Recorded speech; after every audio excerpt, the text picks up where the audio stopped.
first, like my wheels started turning, that summer of like what this piece would sound like. And, some of those first pieces were like, about Chicago, about mental health. FemFest, the flagship show, it could not have been, gone any better than it did. That piece is just like all of my like kind of realizations, and just truths about, like what actually is love, what actually is trust. I covered, all the boxes, hair, poetry, Chi-Town on the Vibe, FemFest Chicago. Hi guys, it's Melly Starz, the host of Melly's Couch, here with another episode, and we have a very special guest. We have Angie on the Vibe. Yay! Hello friends, how are you? Good to be here. Definitely. You've been waiting a little while to get on here, so I'm very excited because you're a little different. You're an event host, you do spoken word, so it's a little different than most of my guests, but we're gonna have fun and still go through your whole story, or as much of it as I could find. So I want to start with the first time that you performed a poem, which I found was in 5th grade. Oh yeah. It was about life and people's emotions, something like that. Yes, and it's funny that you mentioned that, because that the art teacher who had the poetry club all the way in elementary school, I actually just found her on Facebook. Oh my gosh, that's so cool. So I actually screenshotted that post and sent it to her, just so she knows that, something she did like impacted my life. It's something that I still do today, to a larger magnitude. So yeah, 5th grade was the first time, and it was about like people's emotions. Like sometimes people are happy and sometimes they're sad and sometimes they're mad, very like observational of like, people and what they feel. So what inspired you at that age to be like, I'm gonna do a poem and I'm gonna perform it? Because 5th grade, you're still pretty young. Yeah, that was for an assembly. Oh wow, so you went straight to the big time. Yeah, that teacher, she did the poetry club, and all the students were doing their poems, and it was going to be for an assembly, like the Christmas or whatever, like assembly at my school. So yeah. Oh wow, okay, nice. Then when I was researching, your page actually started with like your hair stuff. You didn't really start on the social media with the poetry and spoken word right away. You kind of focused on hair, which is another art form. So tell me a little bit about kind of going towards hair first instead of the poetry. Yeah, so by craft, I am a hairstylist. I'm a licensed cosmetologist. Paul Mitchell graduate, and I've been doing that for about 7 years. Oh wow, okay. And poetry, at least in the performative side, like in my adult life, didn't come until later. Like I wasn't really thinking about any of that type of stuff, like hip hop scene and poetry and nothing like that. It just kind of came into my life. Yeah, it kind of happened. And one thing led to another. So I was a hairstylist first, and I've been pursuing that for a long time. Like poetry, the way that got started was from a friend of mine that I worked with in the salons. She moved here from North Carolina. Oh, okay, wow. And she had like poetry community back home. So she was kind of looking for something similar, and we did bond over poetry. Like, oh, you like poetry? I like poetry. So our friendship outside of the salon was kind of centered around a little bit of that. And she found the Lyrics and Libations open mic over at the Hairpin Art Center. You did that like multiple times. Yeah, like that was my creative home starting out in the community. So she brought me to that open mic. She tried it out. She didn't really like it. Oh, okay. It was more of like hip hop. Yeah. And music vibes. She was looking for something more poetry centered. And I'm like, okay, she didn't like it. But then just on my own accord, I started, going to the open mic on my own. It took me a few times going before I actually stepped on the stage. Yeah. But that summer, I started writing again, and I knew that I wanted to write this kind of like long form piece, like introductory piece where, I say my name a few times throughout. So kind of the first, like my wheels started turning, that summer of like what this piece would sound like. And, some of those first pieces were like, about Chicago, about mental health. I had a poem about like my sexuality, which that was like my coming out like poem. So then, finally I decided I was gonna rip the Band-Aid off and, step on the stage. And also the art center reached out to me kind of out of the blue that summer too, about potentially hosting a hair show. Oh, okay. So that's different. Yeah. So I was actually in the art center that day to have a meeting with the people there about, event coordinating. Yeah. And the lady was like, I don't know why I feel like you'd be the person, but I just felt like you'd be the person. Okay.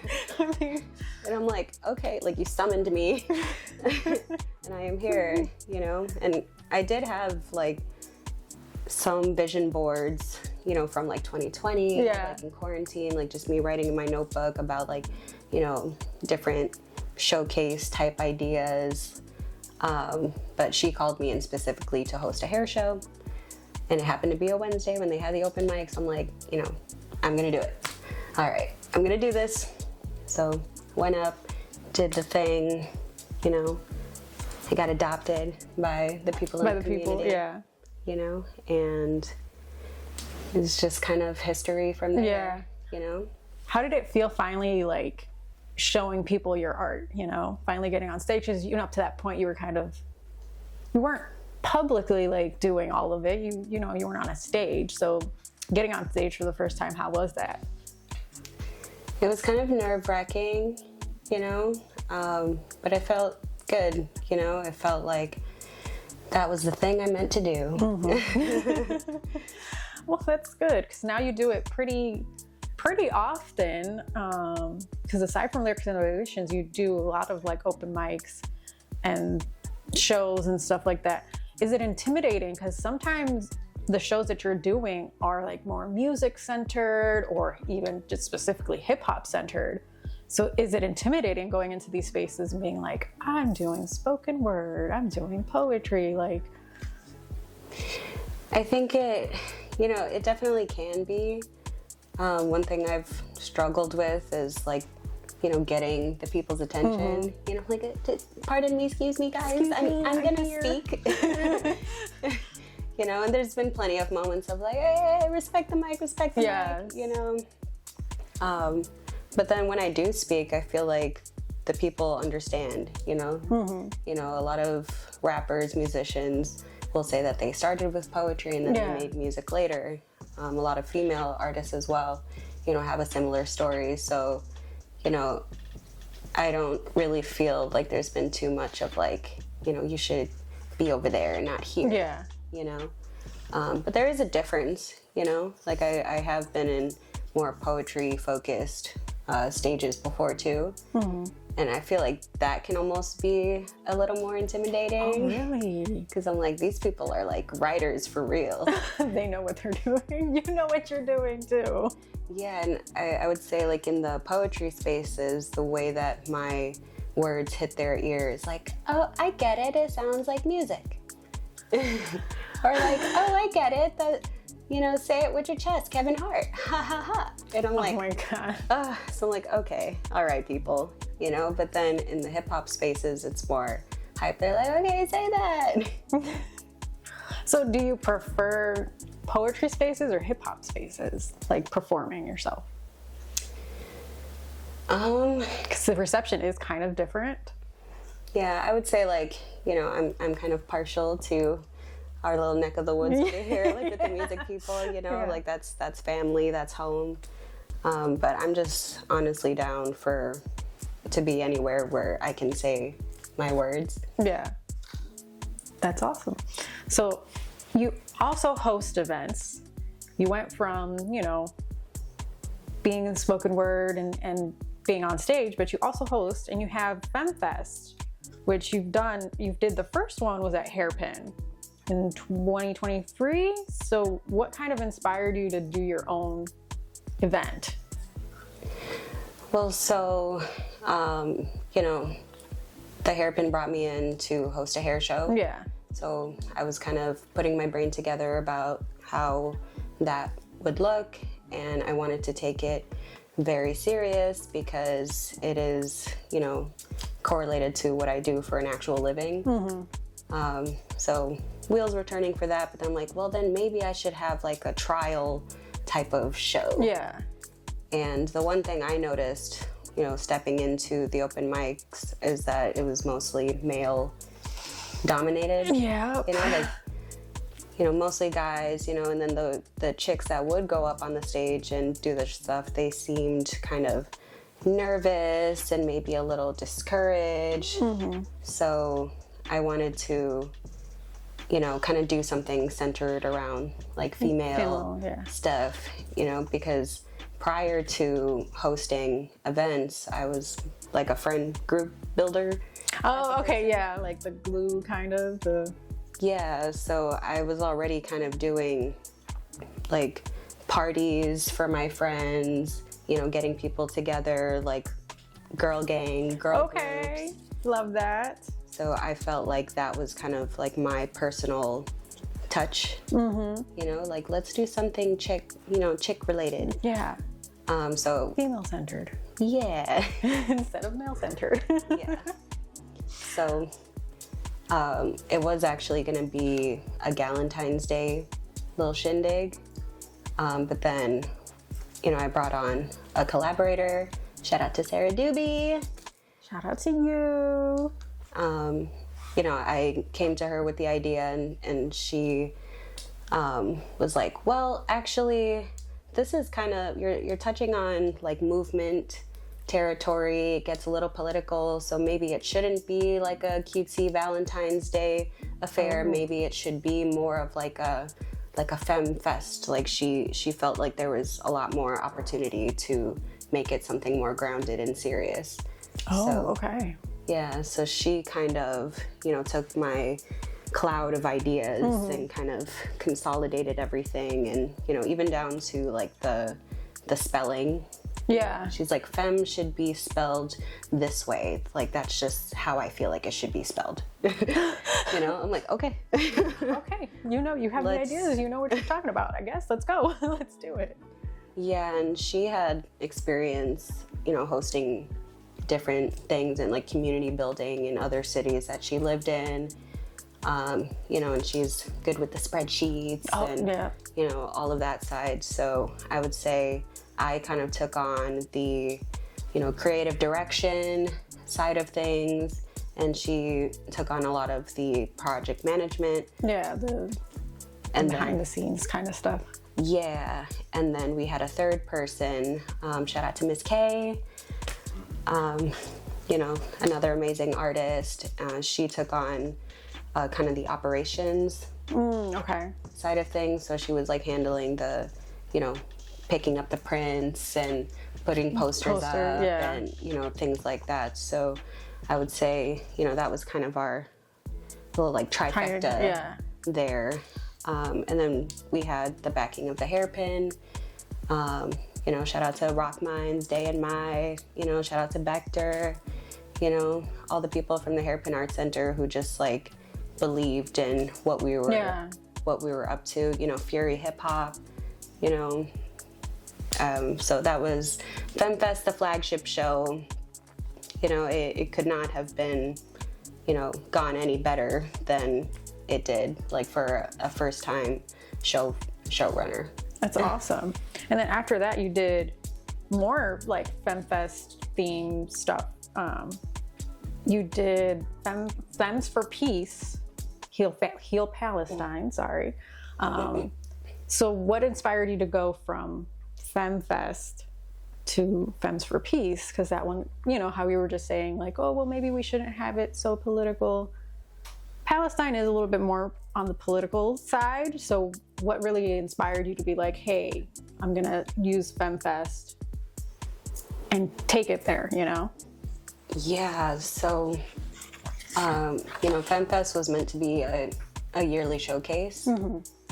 So when we were thinking about FemFest 2024, that's when the like Femmes for Peace, I guess like sloganing, you know, kind of came into play, because it was like, in that time it was election year, and, you know, Palestine, you know, all of that started to, you know, happen all at the same time. So I figured, you know, this is kind of a movements-based, you know, type of grassroots thing. And, you know, there was people under the FemFest umbrella that were very vocal about these issues. And, you know, just, you know, I think it was aligned for us to kind of, you know, go that route, because, you know, it's not always meant to just be like for the fun of having a show, you know, like if we're gonna, you know, change the world, make impact in the world, you know, this is just like the funnel that we're utilizing to do so. So in FemFest 2024, we had like two politicians on the panel and a student community organizer. And then we brought back one of those politicians for the Pledge for Peace. Yeah, Pledge for Peace, which was my and you did that at Book Club, which is a major venue now. Yeah, Book Club kind of has it going on right now. Yeah, they're definitely got it going on. So you brought back the guest speaker, and you guys were also raising money for Palestine. How was the process behind this, and, you know, working with politicians and trying to bring awareness, and just the entire process behind all of that, bringing that specific event together? Yeah, so when we were thinking about Pledge for Peace, you know, I was kind of like pretty electrically charged with energy. You know, you know, I feel like 2025 was a really heavy year. Oh, yes. You know, it was like a year of grief and grievance and, you know, treachery and, you know, like all of these kind of heavy things. So, you know, I feel like the download I got from the universe was to like put all of that energy into something that we can all kind of do together. You know, everybody like put your hands in the pot and let's, you know, do something that's important. So, you know, and consulted with, you know, Sarah as well. Yeah. Like I had already started like vision boarding the Pledge for Peace.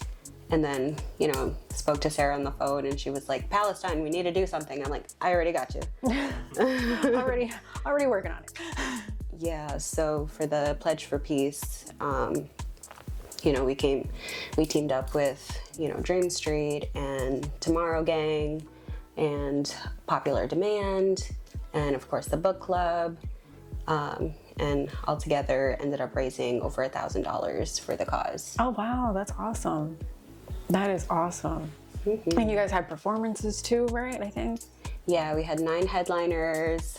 Each collective kind of put forth, you know, a couple of people. Their people. Yeah. You know, like your latest and greatest, who you got. So we had a super, super dope lineup. We had a live painter, we had vendors, we had raffles. Lots of cool stuff. Yeah, definitely. And then after that, you kind of, still with FemFest, you did an open mic for Women's History Month. That one was was that the recent one? Yeah. Okay. Yes. So how was that one? Was that one of your annual ones, or was this like a one-off? Because I know you said that originally FemFest was supposed to be like an annual kind of thing. So Yeah, so this most recent one was Where the Femmes at open mic, which it's like a, you know, the Femme Fest spin-off series, I guess. You know, Where the Femmes at open mic, which I do want to do more often. Yeah. Like I would love it if it was like Where the Femmes at open mic once a month, and then like, you know, still the big showcase each year, and then other things, you know, like let's like put brunches together and picnics. Brunch. We all love brunch. Let's like sip and paint. Sip and paint would be super fun. Like just kind of any opportunity to, you know, get a lot of people into a room, you know, or sitting at a table, you know, figuratively, or, you know, I think only good things happen when people come together. Oh yeah, definitely. Definitely. And then I'm going to go into a few of like events that you've just been a part of, but like weren't under FemFest. You were at Tastemakers 7, which was recently. Yeah, March, only a couple months ago. Oh my goodness. So how did you get involved with them? How was that event? That was a fun one. The Tastemaker people were one of our vendors for Pledge for Peace. Oh, okay. And his girlfriend, Mia, you know, is a good friend of mine, like artist friend of mine. Love her. So that's kind of how I know them, and they needed like one extra person the night before for that, so I was down. And I think for that one they had mostly women on the lineup, or like that was their intention. Right. Because, you know, March is Women's History Month, so everyone was kind of like doing their own little thing for that. Yeah. And then I have Heroes versus Villains. That one was also fairly recent. How was your involvement with that one? Yeah, that one was a fun one. That one was actually a fun one. Like Nova and, you know, everyone in the little like Nova verse. I love what they got going on over there, and it's like, you know, always good vibes, good energy, and they actually had cereal. Oh, no way. No, there was Heroes versus Villains. And then cartoons and cereal. Yes. And you did both of them. Yes. Those were great. So there was cereal at cartoons and cereal? Yes. Okay. And then the Heroes versus Villains, people were like dressed in hero costumes and capes, and, you know. Oh, that's so fun. Did you dress up? I did not. No. I did not. I'm lame. Then I have one more event that you did last year, which was for National Poetry Month. You did an open mic at Hairpin, April 2025. That one's more the poetry side. So how was that one, especially for it being National Poetry Month? Yeah, so that one was another, like, Where the Femmes at open mic. I wanted to bring it back into the Hairpin because we hadn't been in the Hairpin in a long time. Ah, okay, yeah. Because Lyrics and Libations has been on hiatus for a long time. Yeah. They did do some bonfires last year and some other things to kind of, you know, keep the name, you know, keep it going. Yeah. But we're like, come on, what do you need? We can help you. Yeah. So yeah, I wanted to bring it back into the Hairpin, kind of reintroduce our energy back into the space, and, you know, just celebrate National Poetry Month because I am a poet. So that one, I would say, was a little bit more kind of small and intimate, but all the people who did come, you know, were great. Yeah. You know, we had BZBot there painting. Oh, yeah, she's so dope. Oh my gosh. And she actually like wrote a poem for that day, and it was like her first time saying a poem. Cool. And she was like, "Can I film it once we're all done?" I'm like, yes, you can, please. Of course, please do. And then she performed it again over at Biserpa's place. And she was like, shout out to my friend Angie, who, you know, gave me the confidence to say this poem. That's so cool. Like, shout out to BZ. We love you. Keep doing poetry and keep painting. Yes. All art is welcome and appreciated, and we love it. So speaking of poetry, I found this, like, the year of isolation that you did. And I kind of just was curious about what that really was about and kind of how many details you wanted to give on that one. Yeah. Yeah, so the year of isolation, I was actually, so in 2023, I suffered an injury. So, you know, for the people who know, Yeah. I was dog bitten. Oh no. Kind of like the most like random, horrific thing, that's probably happened to me. So it was like, in the process of me like diving into this new creative journey, I was also like healing from, a physical injury. Right. So, and I had like my first solo apartment around that time, my little studio. So I spent a lot of time kind of by myself Yeah. that year. So just a lot of introspection going on that year, a lot of like spiritual mumbo jumbo going on that year as well. So that's kind of how that poem came together. Okay. And then I found another one that stood out to me, Foresight Mantra and Ceasefire Outro, because I think you performed this in December of 2024. And then I'm hoping I got this line right, because I saw a video of it and I tried to write it down. So hopefully it's right. To truly be vulnerable is to hand them the trigger and hope they don't shoot. Yeah, like to truly be vulnerable is to hand someone the trigger, but trusting them not to shoot. Ah, okay. Well, I was close. Yeah. So the Foresight Mantra, that one's kind of an interesting one because like I don't really have too much like recollection of like me actually sitting and writing it. Because in that time I was like putting everything into like Google Drive. Oh, okay. Because at first everything was like written out on, on my pages, but then I transferred everything into a Google Doc.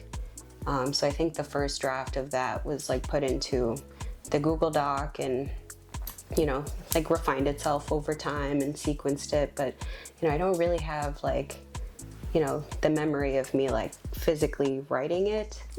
So I just kind of take that as like, it was like given to like me. a download. Yeah. Yeah, like it was a download. But again, I would say, that piece is just like all of my like kind of realizations, and just truths about, like what actually is love, what actually is trust, like what actually is vulnerability. And that's what it is. Nice. And then I also found you have Chi-Town on the Vibe. You have the Instagram page, and then you have a Spotify playlist. The page kind of focuses on like different events in the city, sounds of the city, femme energy. So what inspired you to kind of go into to have that page as well on top of everything else that you already do?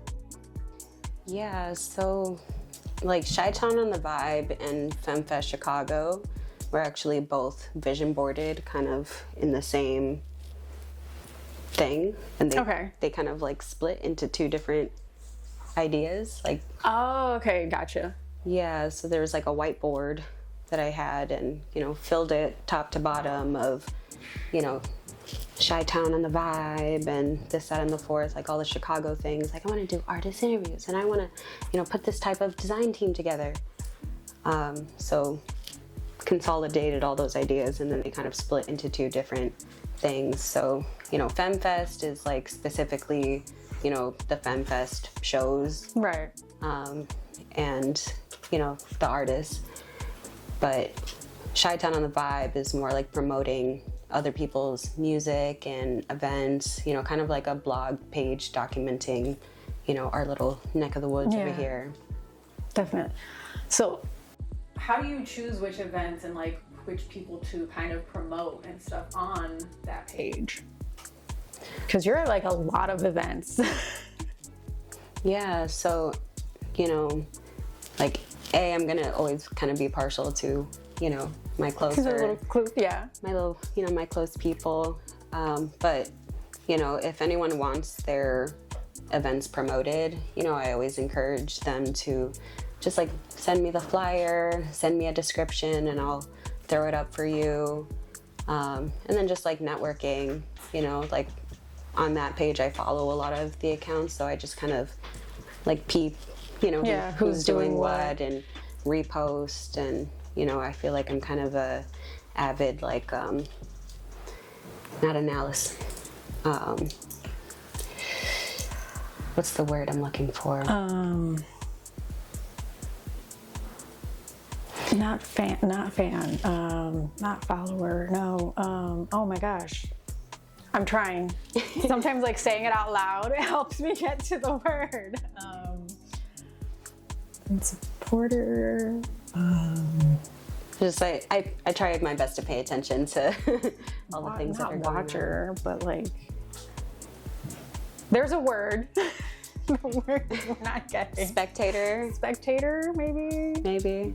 Avid spectator of the scene. Oh, we're gonna find that word later. And we're just figure it out. Yeah, I'll just message it to you. Like it was this. It was this the whole time. It was this. But I do try to be like as supportive as I can and go to other people's events, you know, even if I'm not performing, and just like pay attention to who's dropping what, you know, who's hosting what, you know, so just so I know, you know. And then, you know, like I said, like if anybody wants their music or events, you know, or projects promoted, you can message me, send it to me, and I will do that. Yes, so hit her up. So what's coming next for FemFest specifically? So I would say, you know, I want to at least host one more show this year. Okay. You know, I just got to put my brain together and see like kind of, you know, what that's going to look like, you know, and I want to collaborate more with other artist collectives as we did last year, you know, deepening some of those connections, and, you know, just like one more good, you know, little thing this year, and then I can hang it up for the year. You know, and then vision board, what comes next? What comes next? Like, it's kind of a fluid process, I would say. And then with your poetry, kind of want to circle back on that. Where do you kind of draw inspiration? Is it all like whiteboarding, or are you taking notes, like, or do you just know what you want to write and you just sit in front of the computer and just start writing? How does it come to you? So with my actual poetry, you know, it's all my life, you know, it's all autobiographical. You know, there's a lot of spiritual undertones. So it's kind of like chicken or the egg. Yeah, what came first?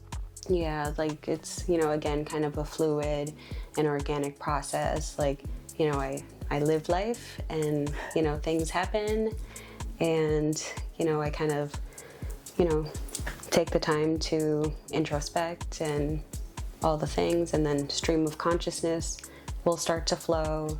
And then from that stream of consciousness, there tends to be like the one-liners. Yeah. That'll kind of float to the top. And from those one-liners, I'll kind of, you know, put those together, and then everything else around it will be like kind of centered around that. So it's like word vomit onto paper, and then condense, refine, memorize, and then it gets sequenced into the rest of my poetry. Because it is supposed to kind of be one long piece. Okay. But it can also be read in pieces or in, you know, different renditions, just depending on the time. You know, like if I have like a 7-minute time slot, then I'll just like, you know, fill the time, or 15 minutes. But my goal is actually to get it to the 30-minute mark. Oh, wow. Okay. That's a big goal. And then I feel like that's so scary to just be up, like, just speaking for 30 minutes. That would terrify me. I'm so sorry. Oh my gosh, I couldn't do it. I don't know if I could do it. So where are you at now? Like, how many minutes are you at now with that process? It's like everything I got top to bottom is just about like 15 to 20 or so minutes. Okay. So I'm almost there. We're chugging along. Chugging along, yeah. And then like once I get better at like the speed, you know, and the cadences, I'll be able to kind of pinpoint it a little bit better. You know, like the timestamps. But it's kind of like how stand-up comedians do it. Yeah. You know, like you got your 5 minutes, you know, but then they can make, you know, 15 minutes, 30 minutes, and then like an hour-long Netflix special. It's supposed to kind of be like that type of vibe, but like poetry. Yeah. Would you ever do an hour one? I would. I would say if I'm on stage speaking for an hour, it would be more than just poetry. Yeah. You know, I am interested in like motivational speaking, you know, education, craft mastery. So I would probably have it like, you know, where it's some of it is poetry and then some of it is like motivational speaking and then, you know, slides of various things, you know. Like a full performance piece. Yeah, definitely. But who knows, you know? I can't say I would never speak on stage for an hour, you know? I would never. I will say, I would never speak on stage for an hour. Can't do it. Nope. My anxiety, absolutely not. I can't. So big ups to you because...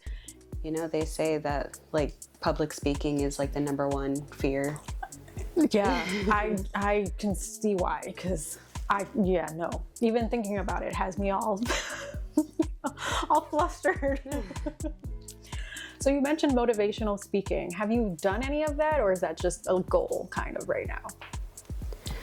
So, not in like your traditional sense, but this past year was my 10-year anniversary of like being graduated from high school. Okay. So I visited my high school and got to speak to some senior classes. Oh, that's cool. So that was a lot of fun. Shout out to Roosevelt High School. Shout out to the Teachers Union. Yeah, so I went into a few different, you know, senior classes and talked to them about my life after high school, like my whole post-secondary journey. And then I put a chart on the board. Oh, okay, watch out, charts. Yeah, it's this triangle chart that I call the Craft Mastery Worksheet. And it says talent, experience, and education. And it's supposed to be like, not like a resume tool per se, but just kind of like an assessment tool for people. Okay. Like if you're, you know, if you're a musician or if you're a hairstylist, you know, you can kind of list in each category, like what am I talented at? What do I have experience in? And what do I have education in? And then you can kind of see like where the gaps are in your, you know, craft mastery journey and, you know, fill in those blanks. Like if you have like, if you're really, really talented at this one thing and you have a lot of experience in that thing, but maybe you've never taken a class, you know, maybe you've never, you know, done the fundamentals, you know, like maybe you should. Yeah. Maybe go take a class or vice versa. Maybe, you know, you've taken all the classes in that one thing and you're maybe kind of a little bit good at it, but you just haven't had a lot of practice. Like maybe bring in some models, you know, maybe, you know, so yeah, I drew the, you know, the thing on the board, had them draw it in their notebook and they actually did. That is so cool. Oh my gosh. Love that. I love that. That's so cool that they actually did it. Yeah. Yeah. And how did you come up with it?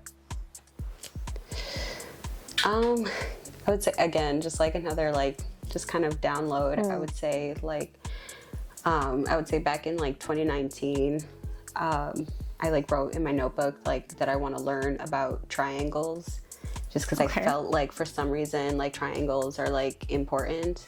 And they are, like, that's why, like, the pyramids are built the way that they are. Like, it equals balance. So I feel like the triangles kind of, and, like, everything in threes kind of makes sense to me in my life. You know, like, even, like, the trifecta of FemFest, like, you know, creative direction, project management, operations. You need all three equal parts, you know? Definitely. So yeah. Another download. And then I want to go back to event hosting specifically, because you also kind of get on stage and run the whole events a lot of times. Is that challenging, especially like crowd control and just making sure everything goes smoothly? Because running an event is not easy, contrary to popular belief. Because everybody swears that they could run an event, but there's a lot of work that goes into it. So like take me through like a typical event for you, like a typical night where you're hosting. Well, I would say, you know, I guess like if I think back to like this most recent, you know, where the Femmes at for Women's History Month, like I had just flown in like back from vacation like that day. Oh, that's right. Yes. So like, you know, I'm like, A, hair, makeup, outfit on. B, be in the space. I have, you know, I'll have my bags with me, you know, that have all the things like decorations and, you know, like the Where the Femmes at board, and, you know, it's just like kind of like phone, keys, wallet, got everything. And then once I get into the space, that's when I can start to kind of, you know, map everything out. Like, okay, I need this here, this couch there, you know, this painting here, you know, and and I struggle with asking for help, you know? Same. Like Same. I run around like a chicken with my head cut off, you know, but now I'm getting a little bit better at, you know, asking for help, you know, and being able to kind of direct other people, you know, like, can we move this table over there? Thank you. Thanks. You know, and instead of me doing it myself. Yeah, so everything kind of flows a lot easier, you know, knowing that I can like communicate with the people around me to make things flow. Yeah, and then I would say like the hosting part, like I still get nervous, you know, but I like to feel like I've built, you know, close enough relationships with the artists where I can kind of go on stage and say a little something nice about them because I know them, that's my friend. Yes. You know, so yeah, I have a lot of fun with it, I would say, all in all. And then how do you pick the artists that you're going to have on your shows? So I would say, you know, there are some people who will come up to me, you know, and tell me that they're interested, you know. And makes it a little easier. Yeah, and then other times it's just like me actually being out in the event and seeing people perform and, you know, how consistent they are and how like, you know, community oriented they are. Yeah. So kind of from there, like the people will just kind of float to the top of my head. Like, you know, who's been killing it this year?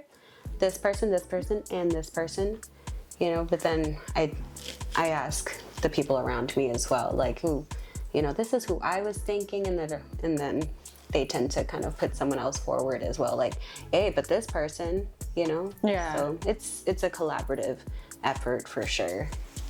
And then when you reach out to them, what is the reception kind of like? Because, you know, especially with FemFest, like you mentioned earlier, it's kind of more for, you know, the women, the females, like more female oriented. But you've had male guests on there. So has it been challenging getting the males to be like, hey, I'm down to do it too, or not really? No, I would say like the dude femmes, you know, that support us, like they're there. When I reach out to the artists, I like to make it more like, you know, like more soft and personal, like, you know, like, hello, darling, sparkle emoji. Sparkle emoji. You know, we would like to have you for our next upcoming FemFest show, you know, and then a little nice something. And, you know, they tend to actually always be pretty excited. Oh, okay. You know, unless they're like busy, you know, like they can't make it. But I would say for the most part, everyone that I've reached out to has been like excited and happy. You know, and the guys too, the guys that, you know, come out to the shows, like they're very supportive, you know, and I feel like the allies, like we need our allies. Yes, definitely. Definitely. there anything else about event hosting, like any challenges that you face? I would say one thing that I've struggled with, especially in the beginning, is like being a little bit more collaborative, you know, because I've had, you know, like I have all of these like very strong ideas and of like, this is how this thing should be, you know, and I feel like at certain points I struggle to kind of relinquish a little bit of that creative control to like allow things to kind of shift and change. So I would say that that's been kind of the like more challenging part, but getting better. Yeah. And what's your favorite part about hosting events? Just like everybody being in a room together and having fun, and you know, like all the artists getting to feel famous for a day. That's definitely fun. Who doesn't want to feel famous for a day? Yeah, like that's how I want the artists to feel when they perform with us. I want them to feel, you know, I want them to feel like they were well represented. I want them to feel famous. I want them to, you know, feel like a superstar even just for that night. So I would say that's my favorite part. Now I want to ask kind of a similar thing for poetry. What's your biggest challenge and your favorite part of it? I would say my favorite part is just being able to, you know, tell the world a little bit about myself and my story, you know, and I also feel like I work pretty hard on it. So, you know, it's like fulfilling to, you know, showcase something that I work hard on. The hardest part is like maybe embodying those emotions on stage.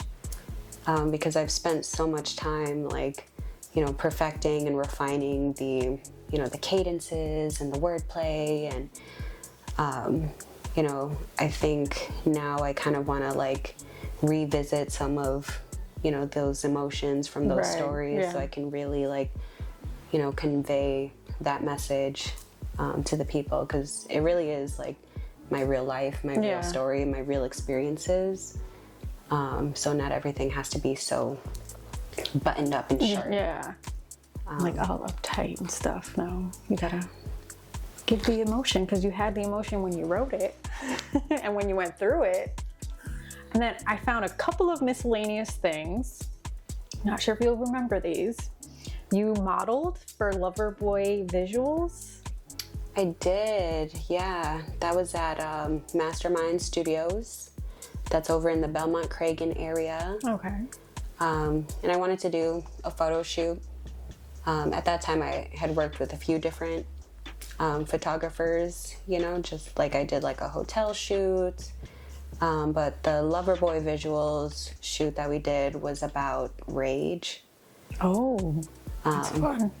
Yeah, so I wanted to kind of like, you know, and I was also feeling very like disheartened in my hair career at that time, and very discouraged. I was dealing with a lot of like imposter syndrome at that time. So I kind of wanted to do something that, you know, embodies all of those different type of like distressing emotions. I like cut all my hair off around that time too. Oh goodness, yeah.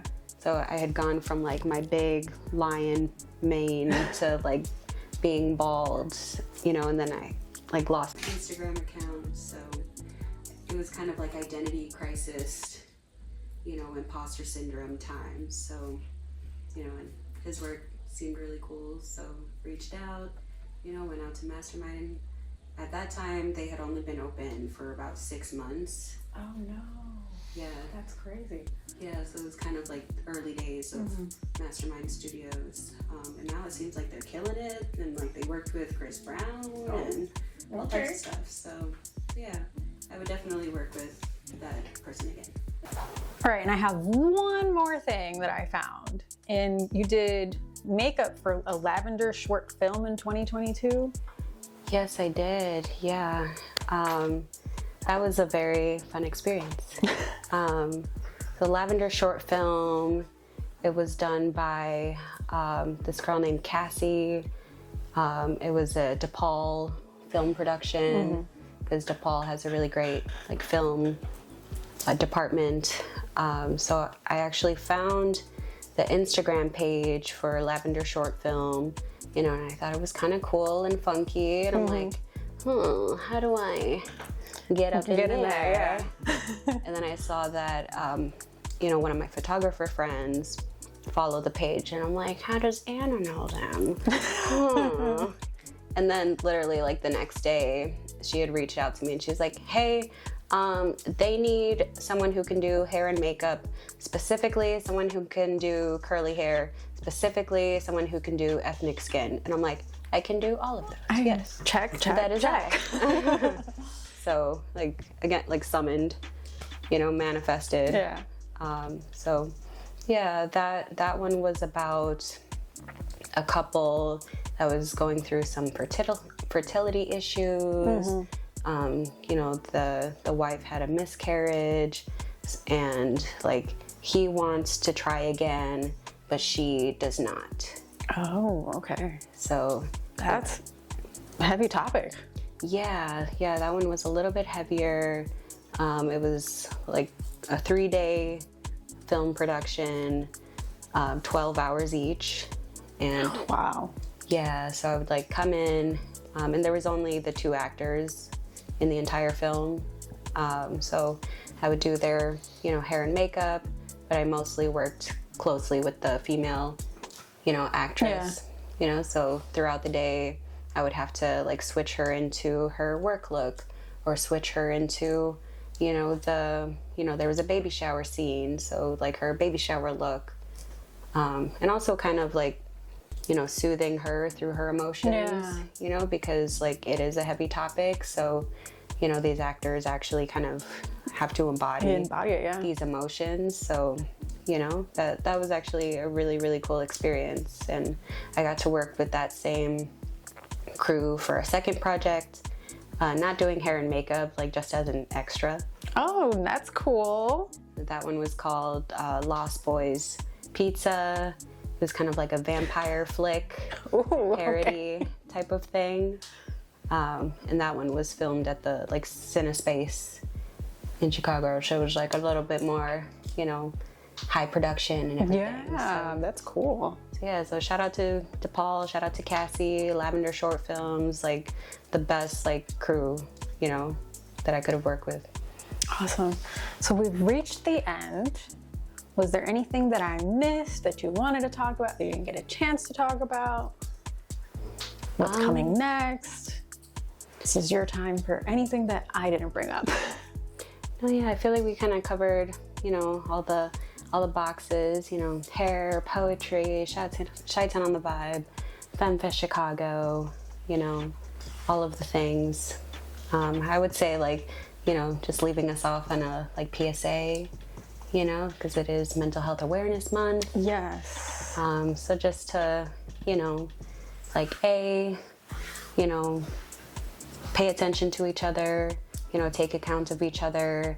You know, I always say, like, if there's someone that you haven't seen in a while, reach out to them, find out where they've been, because you never know what someone is going through behind closed doors, you know, or what, you know, type of situations people might be in. So, you know, just, like, be kind, be peaceful with one another, and pay attention to each other.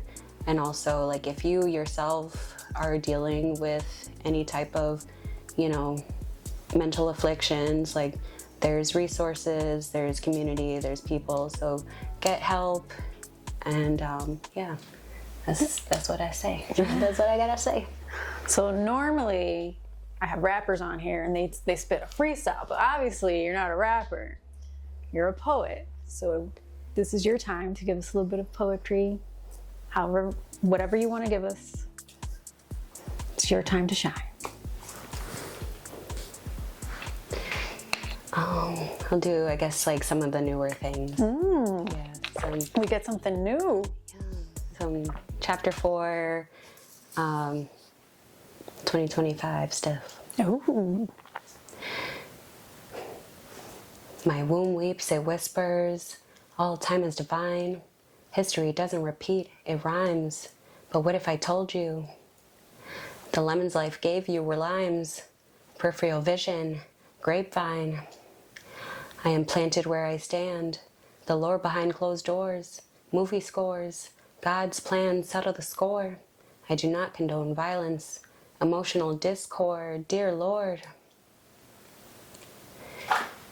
Sitting in four walls, but oceans away. So much to say, cat and mouse, predator, prey. Scars on my head, break bread. Fight or flight, I fled. In the pursuit of love, I found evil instead. Gluttony, lust, a blackened mass where my heart once was. Emotional constipation, combust, lost trust. And that's that piece. Snaps, right? Snaps. I got goosebumps listening to that. Oh my goodness. Yes. That was beautiful. So now let everybody know where to find you, where to follow you, all the good stuff. Yeah, so you all can follow me at Angie on the Vibe on everything, Instagram, Spotify, YouTube and all. And also Chi-Town on the Vibe and FemFest Chicago. And we'll put all of that down here so you guys have no excuse. So thank you so much for coming to the couch. This is for you. Oh. Ooh. Thank you for having me. Yeah, Had a great time. Hey, I'm happy. And thank you to all of the sponsors. The Lot, who provides media production services, could not do this without them. Angie Designs, who does graphics, video editing, and crochet. The Ambience Beats, who provides all beats for Melly Starz content. Remember to follow me at Melly Starz and tune in next week because you never know who's going to show up to the couch.